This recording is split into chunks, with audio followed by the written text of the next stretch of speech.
Nabucodonosor fez uma imagem de ouro que tinha 60 côvados de altura e 6 de largura. Levantou-a no campo de Dura, na província da Babilônia. Então o rei Nabucodonosor mandou ajuntar os sátrapas, os prefeitos, os governadores, os juízes, os tesoureiros, os magistrados, os conselheiros e todos os oficiais das províncias para que viessem à consagração da imagem que o rei Nabucodonosor tinha levantado. Então se ajuntaram os sátrapas, os prefeitos, os governadores, os juízes, os tesoureiros, os magistrados, os conselheiros e todos os oficiais das províncias para a consagração da imagem que o rei Nabucodonosor tinha levantado, e estavam em pé diante da imagem que Nabucodonosor tinha levantado. Nisto o arauto apregoava em alta voz: ordena-se a vós outros, ó povos, nações e homens de todas as línguas, no momento em que ouvides o som da trombeta, do pífaro, da harpa, da cítara, do saltério, da gaita de foles, de toda sorte de música, vos prostrareis e adorareis a imagem de ouro que o rei Nabucodonosor levantou. Qualquer que não se prostrar e não adorar será no mesmo instante lançado na fornalha de fogo ardente. Portanto, quando todos os povos ouviram o som da trombeta, do pífaro, da harpa, da cítara, do saltério e de toda sorte de música, se prostraram os povos, nações e homens de todas as línguas e adoraram a imagem de ouro que o rei Nabucodonosor tinha levantado. Ora, no mesmo instante se chegaram alguns homens caldeus e acusaram os judeus. Disseram ao rei Nabucodonosor: ó rei, vive eternamente. Tu, ó rei, baixaste um decreto pelo qual todo homem que ouvisse o som da trombeta, do pífaro, da harpa, da cítara, do saltério, da gaita de foles, de toda sorte de música, se prostraria e adoraria a imagem de ouro. E qualquer que não se prostrasse e não adorasse, seria lançado na fornalha de fogo ardente. Há uns homens judeus que tu constituíste sobre os negócios da província da Babilônia, Sadraque, Mesaque e Abidnego. Estes homens, ó rei, não fizeram caso de ti, a teus deuses não servem, nem adoram a imagem de ouro que levantaste. Então Nabucodonosor, irado e furioso, mandou chamar Sadraque, Mesaque e Abidnego, e trouxeram a estes homens perante o rei. Falou Nabucodonosor e lhes disse: é verdade, ó Sadraque, Mesaque e Abidnego, que vós não servis aos meus deuses, nem adorais a imagem de ouro que levantei? Agora, pois, estáis dispostos, e quando ouvides o som da trombeta, do pífaro, da cítara, da harpa, do saltério, da gaita de foles, prostrai-vos e adorai a imagem que fiz. Porém, se não adorardes, serei no mesmo instante lançados na fornalha de fogo ardente. E quem é o Deus que vos poderá livrar das minhas mãos? Responderam Sadraque, Mesaque e Abidnego ao rei: ó Nabucodonosor, quanto a isso, não necessitamos te responder. Se o nosso Deus, a quem servimos, quer livrar-nos, ele nos livrará da fornalha de fogo ardente e das tuas mãos, ó rei. Se não, fica sabendo, ó rei, que não serviremos a teus deuses, nem adoraremos a imagem de ouro que levantaste. Então Nabucodonosor se encheu de fúria e, transtornado o aspecto do seu rosto contra Sadraque, Mesaque e Abidnego, ordenou que se acendesse a fornalha 7 vezes mais do que se costumava. Ordenou aos homens mais poderosos que estavam no seu exército que atassem a Sadraque, Mesaque e Abidnego e os lançassem na fornalha de fogo ardente. Então estes homens foram atados com seus mantos, suas túnicas e chapéus e suas outras roupas e foram lançados na fornalha sobremaneira acesa, porque a palavra do rei era urgente e a fornalha estava sobremaneira acesa. As chamas do fogo mataram os homens que lançaram de cima para dentro a Sadraque, Mesaque e Abidnego. Esses 3 homens, Sadraque, Mesaque e Abidnego, caíram atados dentro da fornalha sobremaneira acesa. Então o rei Nabucodonosor se espantou e se levantou depressa e disse aos seus conselheiros: não lançamos nós 3 homens atados dentro do fogo? Responderam ao rei: é verdade, ó rei. Tornou ele e disse: eu, porém, vejo 4 homens soltos que andam passeando dentro do fogo, sem nenhum dano, e o aspecto do quarto é semelhante a um filho dos deuses. Então se chegou Nabucodonosor à porta da fornalha sobremaneira acesa, falou e disse: Sadraque, Mesaque e Abidnego, servos do Deus Altíssimo, saí daí e vinde. Então Sadraque, Mesaque e Abidnego saíram do meio do fogo. Ajuntaram-se os sátrapas, os prefeitos, os governadores e conselheiros do rei, e viram que o fogo não teve poder algum sobre os corpos destes homens, nem foram chamuscados os cabelos de sua cabeça, nem os seus mantos se mudaram, nem cheiro de fogo passara sobre eles. Falou Nabucodonosor e disse: Bendito seja o Deus de Sadraque, Mesaque e Abednego, que enviou o seu anjo e livrou os seus servos, que confiaram nele, pois não quiseram cumprir a palavra do rei, preferindo entregar o seu corpo a servirem e adorarem a qualquer outro Deus, senão ao seu Deus. Portanto, faça um decreto, pelo qual todo o povo, nação e língua, que disser blasfêmia contra o Deus de Sadraque, Mesaque e Abednego, seja despedaçado, e as suas casas sejam feitas em monturo, porque não há outro Deus que possa livrar como este. Então o rei fez prosperar a Sadraque, Mesaque e Abednego na província da Babilônia. Por ser estreita a senda, eu não declino, e por ser pesada a mão que o mundo espalma. Eu sou o dono e senhor do meu destino. Eu sou o comandante da minha alma. Essas são palavras do poema Invictus, escrita pelo escritor, poeta britânico William Henley. Esse homem, na adolescência, teve a sua perna amputada, mas mesmo assim esse homem seguiu em frente e se tornou um proeminente escritor, a ponto de escrever um poema conhecido como este. Todavia, há um grande problema nesse poema, nessas palavras. Há um grande exagero, uma visão distorcida da realidade, justamente uma realidade infectada pelo pecado do orgulho. O homem limitado e finito pensa ter o controle em um mundo de forças indomáveis. Como que o homem pode ser dono e senhor do seu destino se ele não é capaz de escolher a hora, o dia e o local do seu nascimento? Como que o homem é comandante da sua alma se ele não é capaz de decidir nem mesmo quem será os seus pais? É fato que, para espanto de cada um de nós não escrevemos este poema. Pode até ser que, ao citá-lo para você nessa manhã, você pensou, olha, palavras ruins, eu não gosto desse poema. Mas a triste realidade, queridos, é que convivemos com pessoas que acreditam nele. Pior do que isso, às vezes somos nós quem acreditamos e o praticamos. Desde o humanismo renascentista, o movimento intelectual e filosófico do século XVI, o homem tenta ser a medida de todas as coisas. E naquele período, no século XVI, houve uma virada antropológica. Deus cedeu lugar ao homem, e o homem então passou a ocupar o trono da história. Desde aquele período, o homem deixou de olhar para cima, esperando favores divinos, e passou então a olhar para dentro de si mesmo. A partir do século XVI, o homem passou a ser o centro da história, passou a ser de fato o dono e senhor do destino, o comandante da sua alma. E hoje, alguns séculos depois do início do movimento humanista, nós vivemos em um mundo, queridos, dominado por pessoas que pensam ser o centro e a medida de todas as coisas. Como escreveu Ambrose Bierce em seu Dicionário do Diabo, nós estamos em um mundo em que o eu é a pessoa mais importante que existe.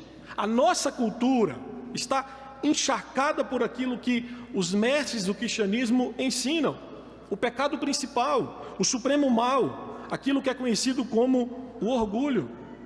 O orgulho conduz a todos os outros pecados. O orgulho é o maior estado da alma que se volta contra a pessoa de Deus. Foi pelo orgulho que o demônio se tornou demônio. O orgulho, meus irmãos, é o pecado de dizer eu, apenas eu, e isto basta.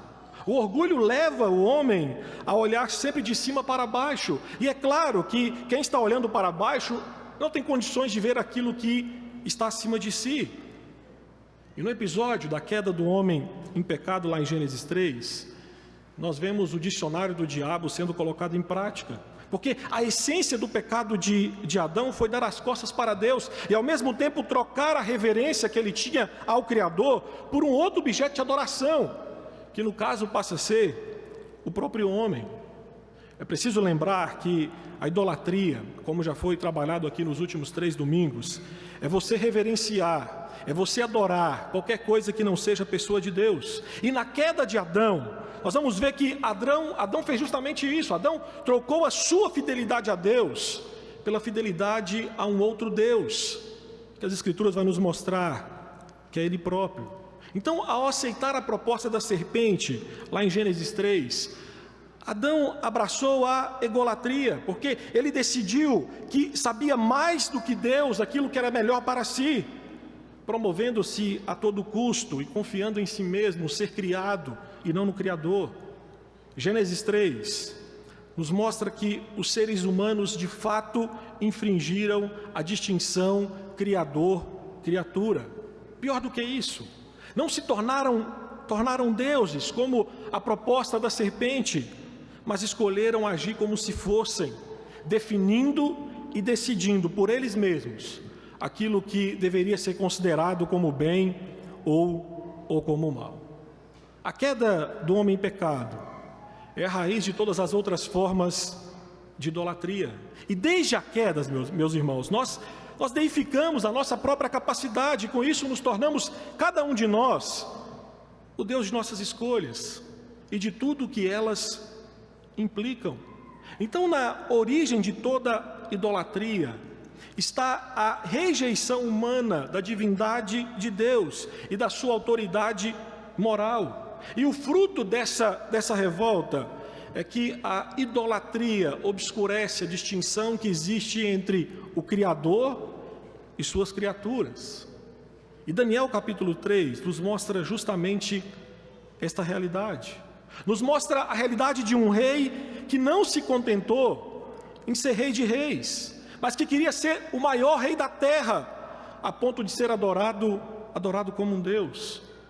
Nabucodonosor, obcecado pela glória do seu reino, pela glória da sua pessoa, como nós lemos no capítulo 3 de Daniel, ordenou que construíssem uma estátua sua com fins de adoração.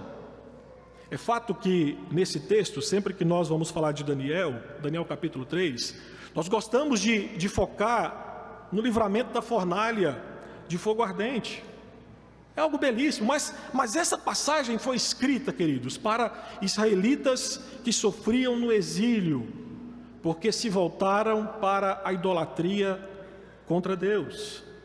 Os exilados que estavam recebendo essa mensagem em primeira mão, sabiam que Nabucodonosor havia destruído o templo e a cidade de Jerusalém, que havia pegado os utensílios da casa de Deus, e como diz Daniel capítulo 1, versículo 2, havia colocado na casa dos seus deuses.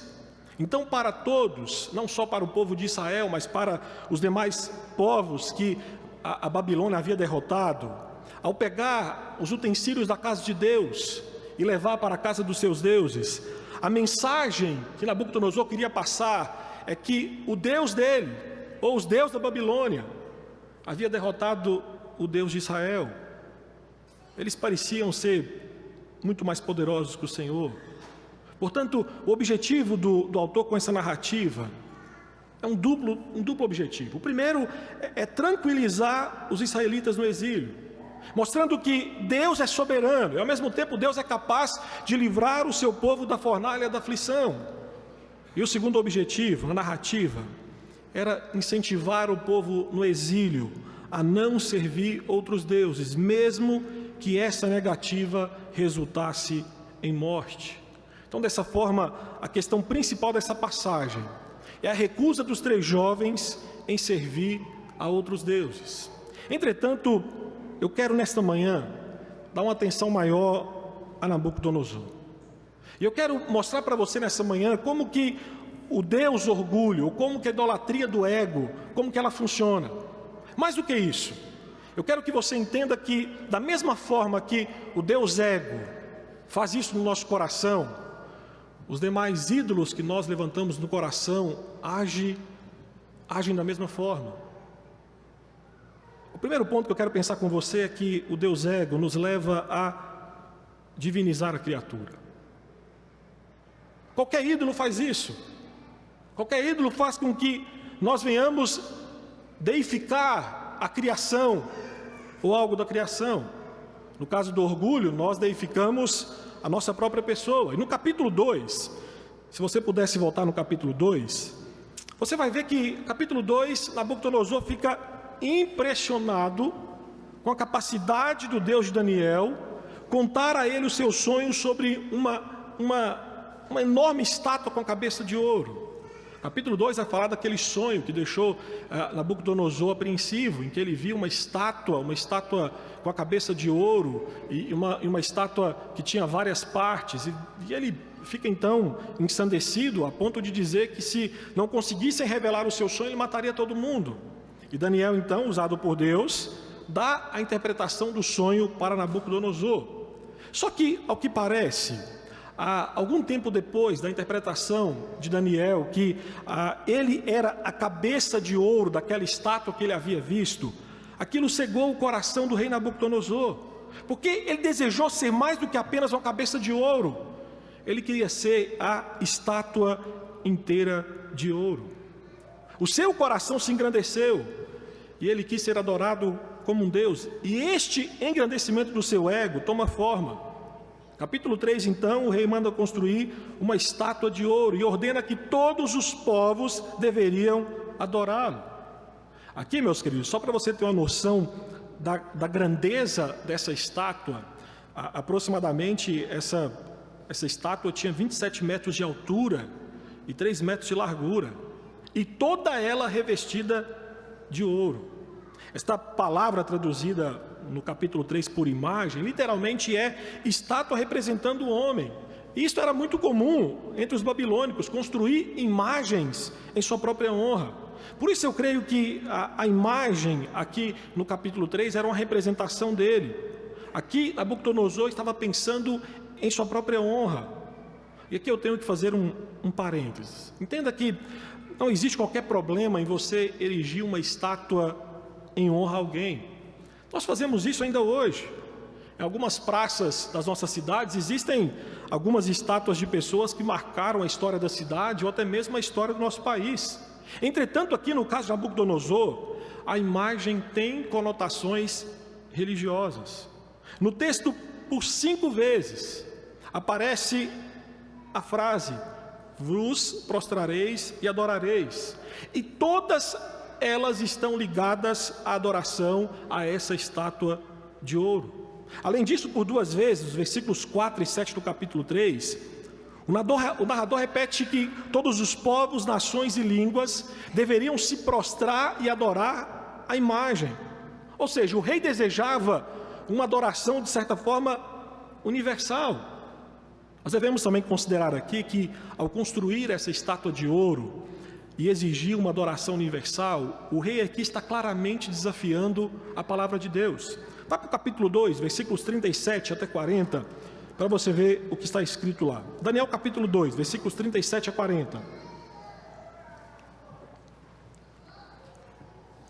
Respondeu Daniel na presença do rei e disse: o mistério que o rei exige, nem encantadores, nem amigos, nem astrólogos o podem... Desculpa, a partir do versículo 37, estou lendo o 27. Tu, ó rei, rei de reis, a quem o Deus do céu conferiu o reino, o poder, a força e a glória, a cujas mãos foram entregues os filhos dos homens, onde quer que eles habitem, e os animais do campo e as aves do céu, para que dominassem sobre todos eles. Tu és a cabeça de ouro. Depois de ti se levantará outro reino, inferior ao teu, e um terceiro reino de bronze, o qual terá domínio sobre toda a terra. O quarto reino será forte como um ferro, pois o ferro a tudo quebra e esmiuça, como o ferro quebra todas as coisas. Assim ele fará em pedaços e esmiuçará. Só que no capítulo 3, mostra que o rei não esperava que a sua dinastia fosse derrubada. Então aqui ele desafia Deus criando a sua própria estátua, inteiramente de ouro, e certamente com nenhum pé de barro. O rei que disse em Daniel capítulo 2, versículo 47, certamente o vosso Deus é o Deus dos deuses, o Senhor dos senhores, tomado pelo orgulho aqui no capítulo 3, desafia diretamente o Deus dos deuses e o Senhor dos reis. A deificação de Nabucodonosor chegou às raias dele dizer àqueles 3 jovens do versículo 15: quem é o Deus que poderá livrar vocês das minhas mãos? O orgulho levou Nabucodonosor a deificar e personificar o seu ego em uma estátua, fazendo dela um objeto de adoração. O orgulho por ter um império forte, por ser o rei dos reis, levou Nabucodonosor a centrar-se em si. pensando ser autossuficiente. A idolatria do rei aqui no capítulo 3, queridos, representa aquilo que nós entendemos como um insulto máximo à pessoa de Deus. Porque mesmo após, no capítulo 1 e principalmente no capítulo 2, ele ter recebido revelação suficiente sobre Deus, para saber que Deus não era igual a uma criatura, aqui no capítulo 3, ele reduz Deus a uma criatura, despojando Deus da sua divindade, e ao mesmo tempo inflando o seu ego, a ponto de pensar que nenhum Deus era capaz de livrar ninguém de suas mãos. Nos versículos 4 a 7, há uma outra forma do Deus ego trabalhar no nosso coração. Se ao mesmo tempo que ele deifica algo da criação, os versículos 4 a 7 vai nos mostrar que o Deus ego nos leva a criar uma liturgia, a criar uma forma de adorá-lo. Nabucodonosor, queridos, não apenas deificou o seu ego através de uma imagem, como também nos versículos 4 a 7 vai nos mostrar que ele marcou um dia em que as pessoas prestariam adoração a essa imagem. E pela descrição dos versículos 2 a 7, seria uma solenidade impressionante. Através de um decreto real, o arauto então aqui anuncia o significado da solenidade. Todos deveriam prestar total lealdade e devoção a Nabucodonosor. É verdade que o rei sabia que a estátua por si só não seria cultuada. As pessoas poderiam passar e ver aquela estátua gigantesca e pensarem, quanto dinheiro gasto nela? Mas o que é isso? Olha, que bela obra de arte. Todavia, como deuses precisam ser adorados, o rei exige que sua estátua seja consagrada e cultuada. Ele cria e exige uma forma de ser adorado. Ele cria uma liturgia para que todos os povos pudessem seguir. E pelo relato de Daniel, aquela festa, queridos, tinha sim conotação de serviço religioso. O arauto do rei proclamou a liturgia de como a imagem deveria ser cultuada. E ao mesmo tempo o arauto do rei conduziu a liturgia de adoração à imagem do rei. E na liturgia, dirigida pelo arauto, estava a ordem que, ao som do grupo de música, todos, sem distinção, deveriam prostrar-se e adorar a imagem. E de acordo com o versículo 7, no mesmo instante em que todos ouviram o som da música, adoraram a estátua de ouro.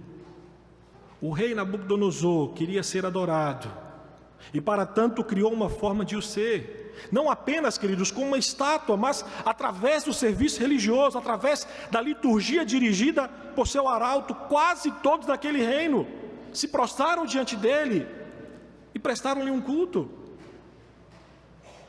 E você tem que entender o que de fato é liturgia. Hoje nesse culto nós estamos envolvidos em uma liturgia.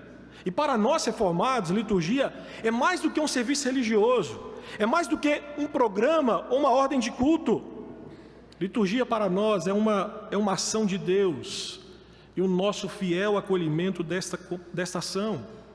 A compreensão reformada, como explica Nicholas Ostertolf, liturgia é o encontro entre Deus e o povo de Deus, o encontro onde as duas partes atuam, mas na qual Deus inicia a ação e nós respondemos. Meus irmãos, na idolatria não é diferente.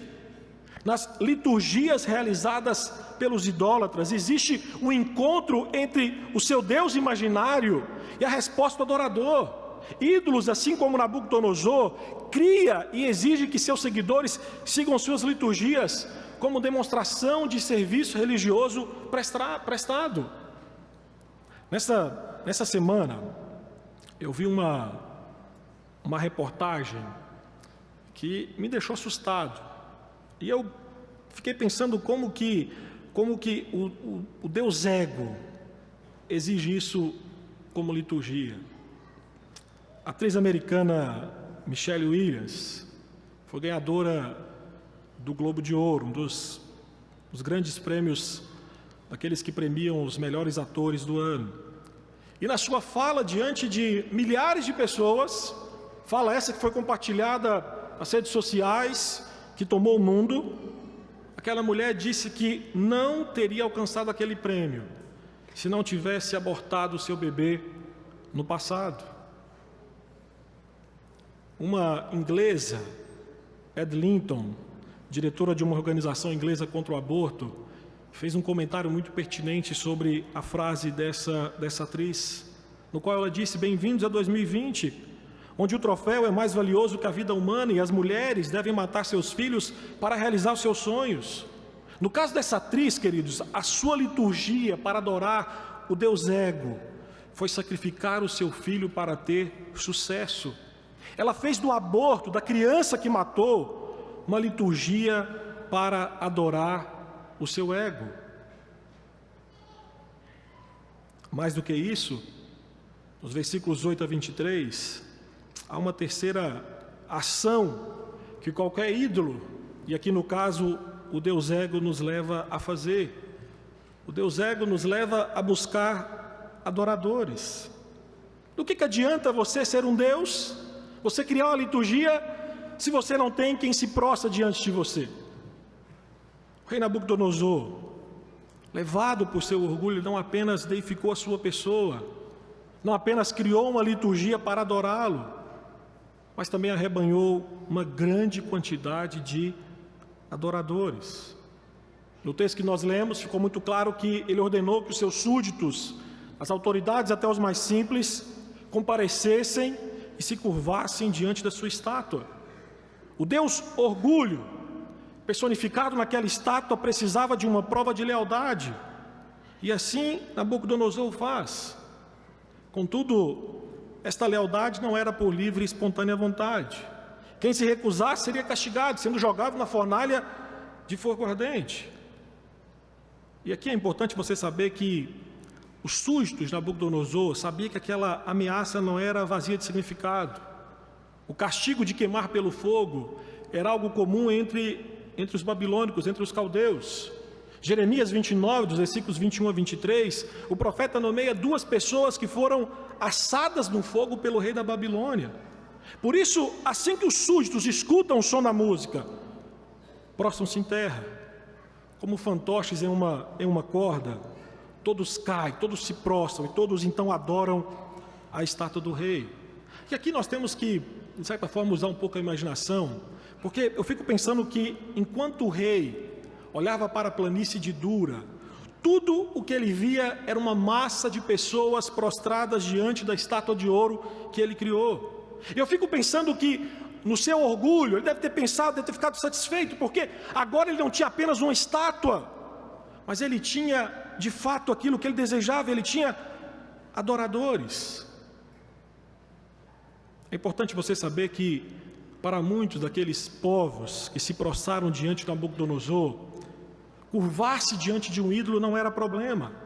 Muitos dos povos que se colocaram diante daquela estátua eram povos conquistados por Nabucodonosor, e a sua grande maioria era formada por pessoas idólatras.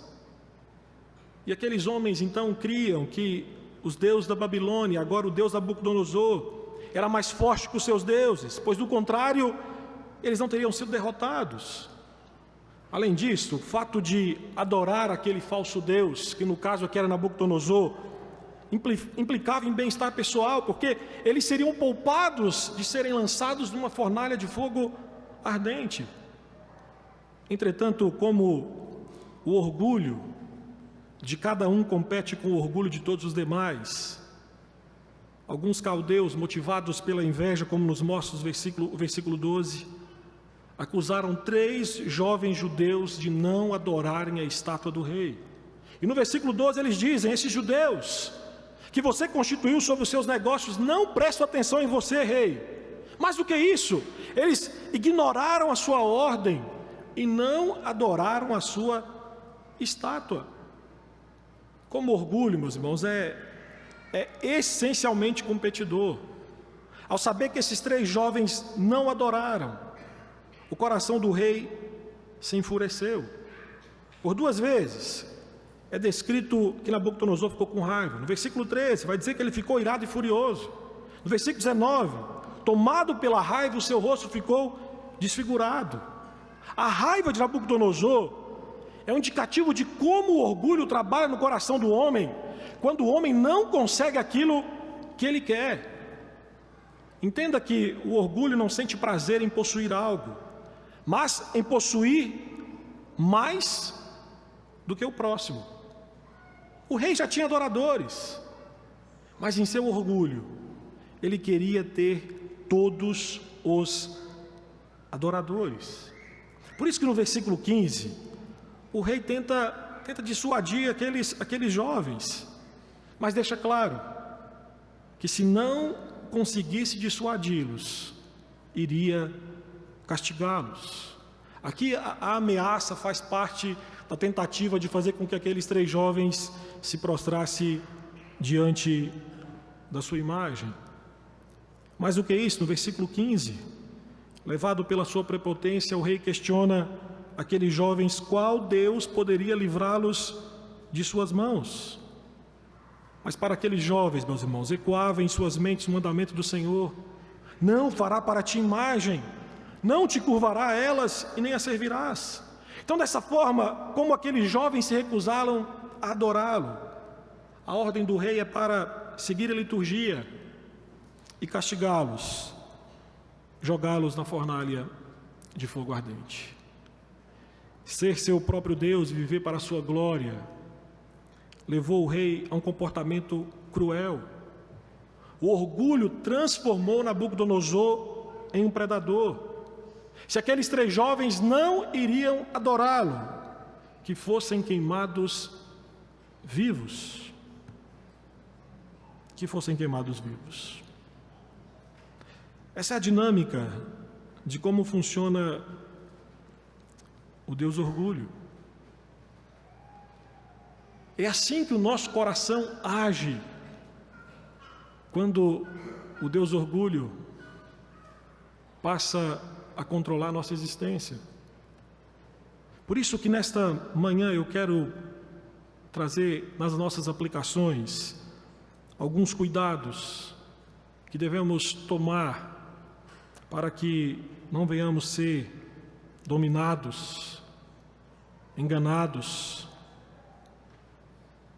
pelo Deus orgulho.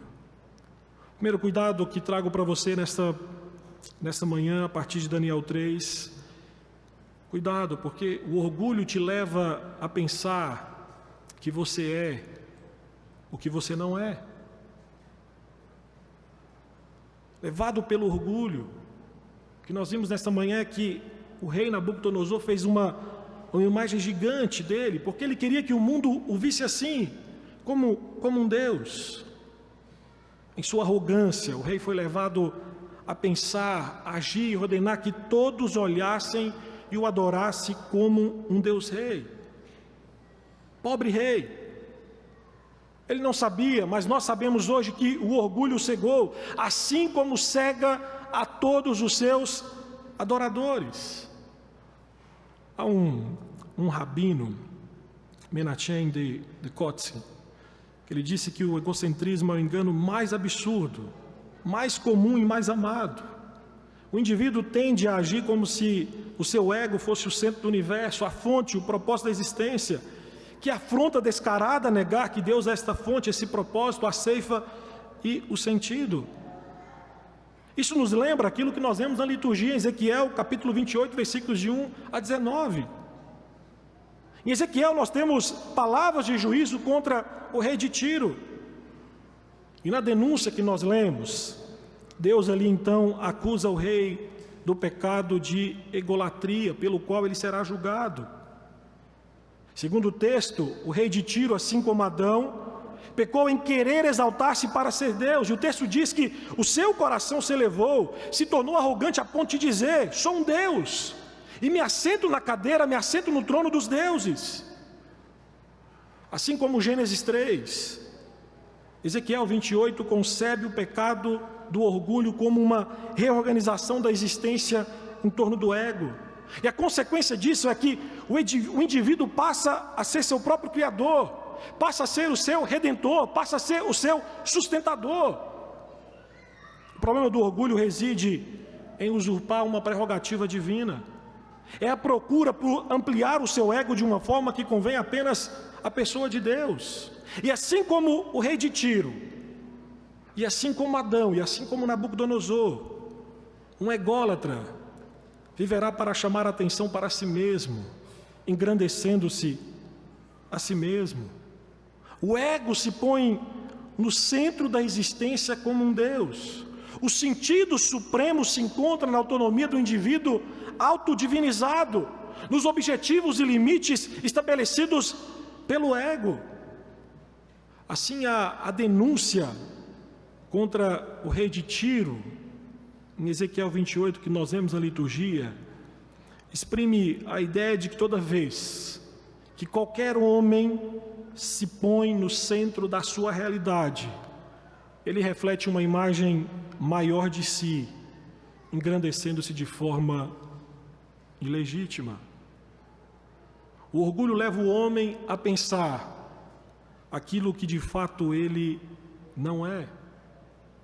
Pior do que isso, o orgulho leva o homem a querer que trombetas sejam tocadas para dizer coisas a seu respeito.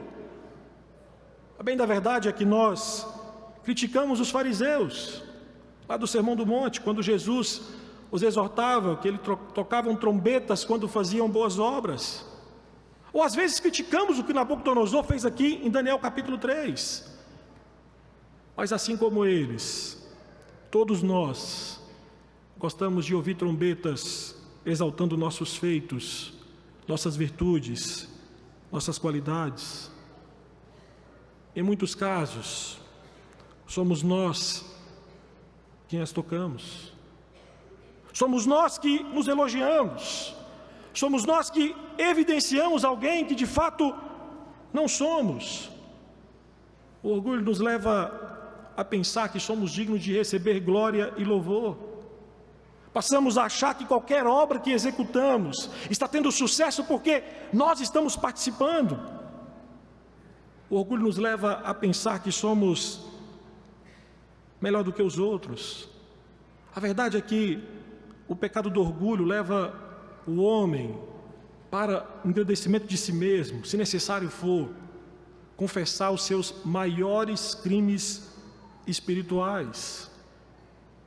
Por isso nós precisamos tomar cuidado, porque às vezes nós temos levantado algumas estátuas nossas em algumas áreas da nossa vida.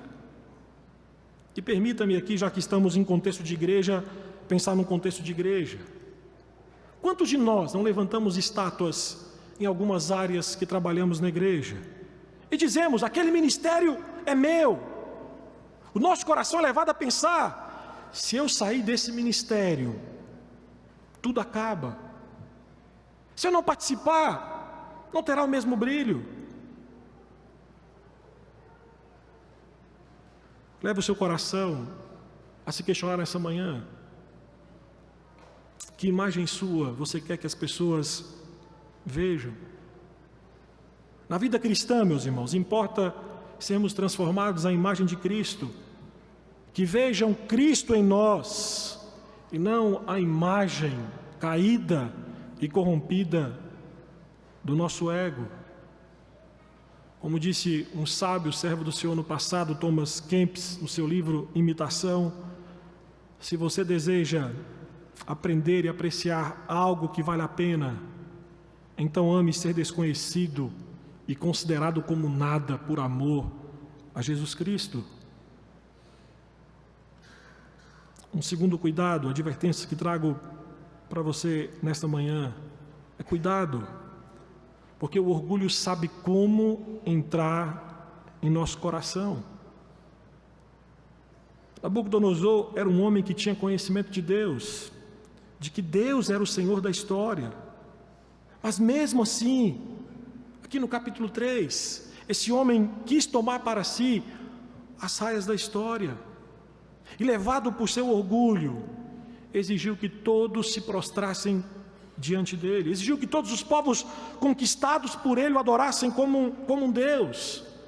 Naquilo que Nabucodonosor tinha de bom, o seu domínio, o seu reinado, o orgulho atacou.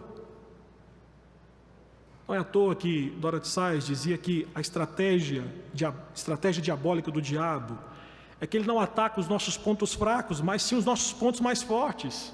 Ele, de certa forma, é o pecado da nobreza. O orgulho entra sorrateiramente em nossos empreendimentos mais ousados e nobres. O vírus do orgulho ataca naquilo que nós temos de bom. Os nossos dons, os nossos talentos, as nossas posses, a nossa família.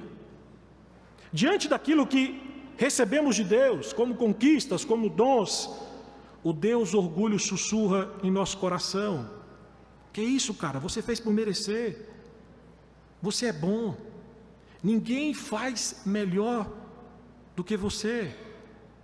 Ou como disse um jogador de futebol no passado, quando Deus criou o mundo, olhou lá de cima e disse: você é o cara. É assim que o orgulho sussurra em nosso coração, diante daquilo que temos de bom, diante das boas coisas que possuímos. O orgulho sopra em nosso coração, nos levando a atribuir os méritos e a glória a nós mesmos, ao nosso ego. Mas eu não sei se você sabe, mas ao centrar-se em si mesmo, na sua suposta autossuficiência, o orgulho entra no coração do homem e ele traz descontentamento. Isso porque basear a nossa realização em valores terrenos, que no caso do orgulho na sua própria existência, jamais dará plena satisfação ao coração do homem. Como somos seres finitos, a autossuficiência genuína é impossível e, portanto, o descontentamento é inevitável para quem permite que o seu coração seja dominado pelo orgulho.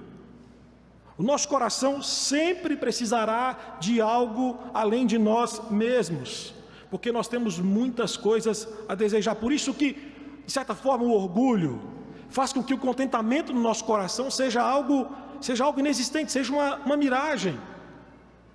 Não é à toa que na mitologia grega, Narciso é considerado aquele que, por conta da sua prepotência, do seu orgulho, por conta da sua beleza, foi amaldiçoado. E a sua maldição é que ele se apaixonou pelo seu próprio reflexo na água. E, em consequência, morreu de frustração por um amor próprio que nunca pôde ser consumado. Meus irmãos, da mesma forma, é inevitável a frustração de pessoas orgulhosas enamoradas por si mesmo. Isso porque, parafraseando Agostinho, Deus nos fez para Ele, e o nosso coração permanece insatisfeito, inquieto, até que encontre repouso nele. Por isso, nessa manhã eu gostaria que você levasse o seu coração a uma reflexão. Ensine o seu coração, diga ao seu coração, não pense que você é melhor por algumas coisas que lhe aconteceu vindo de fora. Seu coração tem que saber que o que você tem, o que você possui, não veio de você, mas veio de um Deus provedor e gracioso que lhe concedeu. Uma terceira implicação desse texto e advertência: cuidado, sem perceber, seu coração pode estar prestando uma liturgia ao Deus orgulho. É interessante observar que nesse episódio de Nabucodonosor, nós vemos o movimento realizado pela idolatria. A idolatria é uma doença espiritual resultante da carência de Deus e, ao mesmo tempo, a procura equivocada do sagrado. Meus queridos, nós somos seres litúrgicos, nós somos criados para adorar a Deus, mas por conta da queda do homem em pecado, nosso coração mudou a direção de sua adoração. E agora, infelizmente, o nosso coração não adora somente a Deus. Como ser litúrgico, o homem foi criado para a adoração e longe de Deus. Ele se entrega a todo tipo de idolatria. E nesta idolatria, ele realiza serviços religiosos, apresenta sua oferta cultica a esses ídolos. Mais do que isso, os ídolos do coração exigem e ordenam serviço religioso. Pense comigo, quantos pais ofertaram a privação do relacionamento com seus filhos ao Deus carreira profissional? Quantos casamentos estão sendo destruídos, pois foram oferecidos como oferta litúrgica ao Deus sucesso? Quantas vidas foram ceifadas nas filas de hospitais do Brasil, como celebração litúrgica de políticos ao Deus ganância? Quantos jovens foram infectados por doenças sexualmente transmitíveis, como oferta ao Deus do sexo? No episódio de Nabucodonosor, o que levou aqueles 3 jovens a não se curvarem, a não prestar um serviço religioso a Nabucodonosor, foi o conhecimento das Escrituras Sagradas.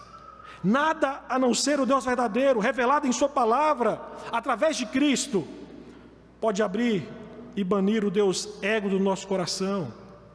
Apenas Cristo, através de sua palavra, pode nos instruir e conduzir em adoração correta e ao Deus certo. E a última implicação, e nessa manhã termino o sermão. A última advertência: cuidado. Fora de Cristo, você jamais será humilde de espírito.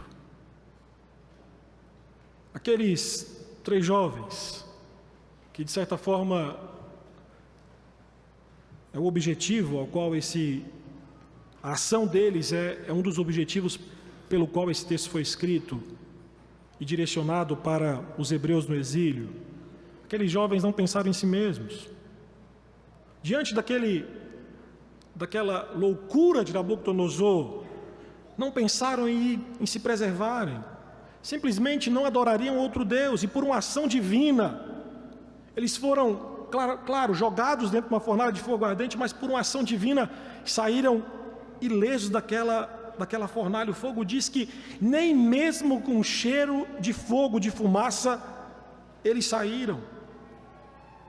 O que é interessante nesse texto é que não estava apenas Nabucodonosor um idólatra, mas vários idólatras testemunharam um milagre operado, como disse Nabucodonosor, pelo Deus Altíssimo. Deus mostrou a Nabucodonosor quem realmente estava no comando. Se no versículo 15 o rei se gabou: quem é o Deus que os livrará das minhas mãos? O Deus de Israel respondeu, através da preservação da vida destes 3 jovens. Por isso eu entendo que este milagre era um chamado à humildade. Deus estava chamando o rei a mudar a sua concepção sobre ele ser um rei. Meus queridos irmãos, nós podemos achar absurdo aquilo que Nabucodonosor fez aqui. E é claro, quando lemos um texto como esse, o achamos. Mas o que esse rei fez é aquilo que o homem desde Gênesis 3 tem feito. Tem confiado em si mesmo em vez de confiar em Deus. Nós queremos governar a nós mesmos, embora isso signifique destruição. Calvino dizia que cada um bajula a si mesmo e leva um reino em seu peito. A grande verdade. Porque nós olhamos para nós mesmos como se fôssemos deuses, como se fôssemos capazes de resgatar a nós mesmos dos nossos maiores problemas.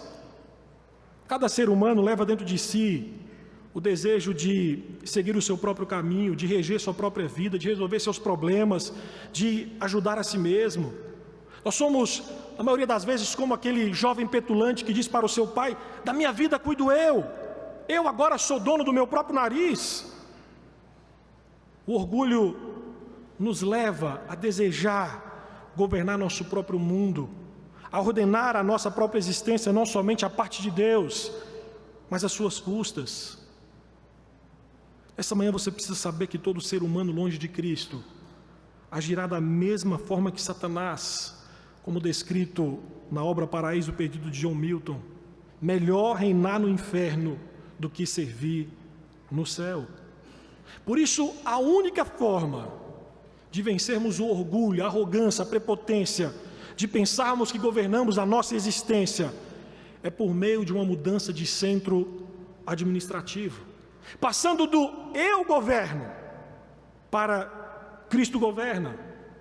Nós precisamos do único Deus verdadeiro, do Rei dos Reis, Jesus Cristo, entrando e dominando toda a nossa existência. E quando isso acontece, quando Cristo adentra o nosso coração e muda todo o centro administrativo da nossa vida, nós nos tornamos bem-aventurados, nós nos tornamos felizes. Quando Cristo assume o controle da nossa existência, de fato experimentamos o que significa ser pobre de espírito. Bem-aventurado os pobres de espírito. É um gancho certeiro no queixo do orgulho. E aqui em Mateus capítulo 5, quando Jesus fala bem-aventurados os pobres de espírito, Jesus usa a palavra mais agressiva para se referir à pobreza. Ele fala de uma pobreza destituída, uma pobreza falida. O Senhor estava dizendo: bem-aventurados aqueles que estão cônscios de sua falência em si mesmo e de si mesmos, que não possuem qualquer coisa nesse mundo, exceto a pessoa de Deus. O que eu acho sublime na obra de Cristo é que enquanto o nosso coração, assim como o rei Tiro, diz: eu me elevar-me-ei, serei como o Deus Altíssimo, sentarei no trono dos deuses em proveito de mim mesmo. O nosso Salvador disse justamente o contrário: me humilharei, rebaixar-me-ei pelo bem deles, descerei até as profundezas da humanidade e o salvarei. Enquanto nós desejamos os aplausos, os holofotes, os elogios, o nosso Salvador recebeu açoites, uma cruz, zombaria. O nosso Salvador se encarnou e foi à cruz morrer por pessoas autocentradas como nós. Por isso que a graça de Jesus é o único remédio para nos libertar do Deus orgulho. Jesus nos ensinou que o caminho para cima é descer e o caminho para baixo é subir. A cruz, a morte e a tumba, na qual Jesus se humilhou, era o seu caminho para a glória. E meus irmãos, é o nosso caminho também. Uma vez um sábio me disse que a água sempre preenche primeiro os lugares mais baixos. O mesmo se aplica à nossa vida cristã. Quanto mais baixo, quanto mais vazio o homem fica diante de Deus, mais rápido e mais plenamente cheio de Cristo ele ficará. Um bispo inglês, um bispo anglicano, Jeremy Taylor, escreveu alguns conselhos sobre humildade no século, se não me engano, século XVI. E entre as suas falas existia o seguinte: a humildade não consiste em erigir cercas contra você mesmo, usar roupas de mendigo ou portar-se de forma suave e submissa. Consiste, porém, em ter de si próprio uma avaliação sincera de que você é realmente mau e medíocre. Aqueles que são pobres de espírito vivem conscientes de sua total necessidade e dependência de Deus. Por isso eu finalizo esse sermão dizendo para você nessa manhã: somente em Cristo, você terá condições de dizer sinceramente: eu não sou o dono e senhor do meu destino, eu não sou o comandante da minha alma, mas Jesus Cristo, o Deus Filho, o é.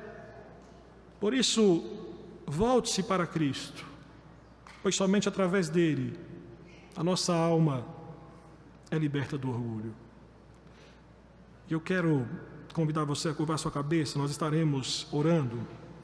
E eu gostaria que, dentro daquilo que foi pregado nessa manhã, que você fizesse uma avaliação.